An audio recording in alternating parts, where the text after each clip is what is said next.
बर्बाद, हो बर्बाद, हो बर्बाद। अगर सरकार होश में आओ, होश में आओ, होश में आओ। बात तो तुमको करनी होगी, करनी होगी, करनी होगी। वरना करनी भरनी होगी, भरनी होगी, भरनी होगी। रोजी रोटी के हत्यारों, मार सको तो गोली मारो। रोजी रोटी के हत्यारों, मार सको तो गोली मारो।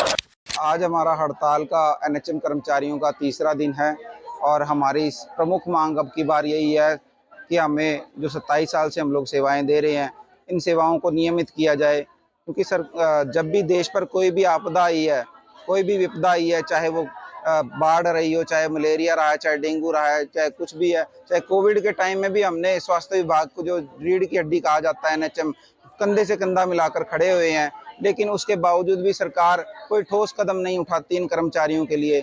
और रिटायरमेंट के नज़दीक बैठी हुई हैं बहनें, किसी का 1 साल रह गया, किसी का 2 साल रह गया, 27 साल हो गए सेवाएं देते। 1998 से ये मिशन चल रहा है, लेकिन कर्मचारियों का ठेका प्रथा के नाम पर शोषण हो रहा है। तो हमारी सरकार से यही मांग है कि अब की बार एनएचएम को पक्का किया जाए। और इसको लेकर पूरे प्रदेश भर में सभी एनएचएम के कर्मचारी हड़ताल पर बैठे हैं और सबकी एक ही मांग है कि एनएचएम को पक्का करें।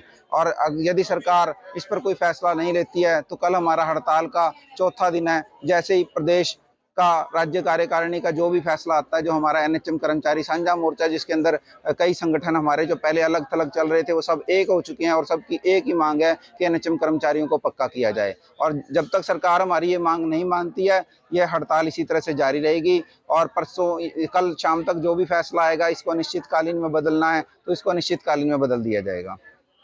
मैं तरुणा शर्मा, मैं माइक्रोबायोलॉजिस्ट के पद पे कार्यरत हूँ। आज सर हमारा तीसरा दिन है हड़ताल का। सर हम यहाँ पे हड़ताल पे अपनी रेगुलराइजेशन के लिए बैठे हैं, ताकि हमें भी रेगुलर किया जाए। हम अपनी सेवाएं यहाँ पे, हमारे साथ जितने भी कर्मचारी हैं, कोई 15 साल से, कोई 20 साल से अपने कार्य का अपना काम करता आ रहा है। तो सर हमारी एक ही मांग है सर, सारी डिमांड्स छोड़ के हमारी एक ही मांग है कि हमें रेगुलर किया जाए सर। क्योंकि हम भी समान काम करते हैं, हमें भी पूरा हक है, हम भी, हमारे बच्चे भी उतना ही खाते हैं, हमारे बच्चे भी वैसे ही पढ़ते हैं। तो जो एक रेगुलर एम्प्लॉय को ज़रूरत होती है, उन सब चीज़ों की हमें भी ज़रूरत है। हमारे बहुत से एम्प्लॉयज़ हैं जो 10-10 हज़ार रुपये पे काम कर रहे हैं। बहुत से एम्प्लॉयज़ हैं जो 7,000 पे, 8,000 पे, 10,000 पे काम कर रहे हैं। इसमें क्या किसी का घर चलता है सर? सरकार को ये चीज़ें देखनी चाहिए।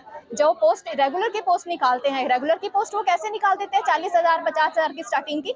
एक एनएचएम एम्प्लॉय की जो पोस्ट निकलती है वो 10,000 की निकाल रहे हैं सर। तो खुद नहीं लगता उनको कि कैसे, मतलब इतने से में कैसे घर चला गया सर? फिर वो कहते हैं कि हाँ अपना काम भी ईमानदारी से करो, ओवर टाइम भी करो। कैसे सर? ओवर टाइम भी अगर करें, बाहर का भी कोई सोर्स नहीं छोड़ते वो काम करने का, तो घर कैसे चलाएंगे सर? तो इसलिए अब एक ही मांग है सर, हम सब एम्प्लॉइज, पूरे हरियाणा की एक ही डिमांड है सर कि हम सब किसी के गुलाम ना बनकर, हम किसी की सुन नहीं सकते सर। अब बहुत सुन चुके हैं सर। अब हम सिर्फ एक रेगुलराइजेशन की ही डिमांड कर रहे हैं, हम रेगुलर होना चाहते हैं सर।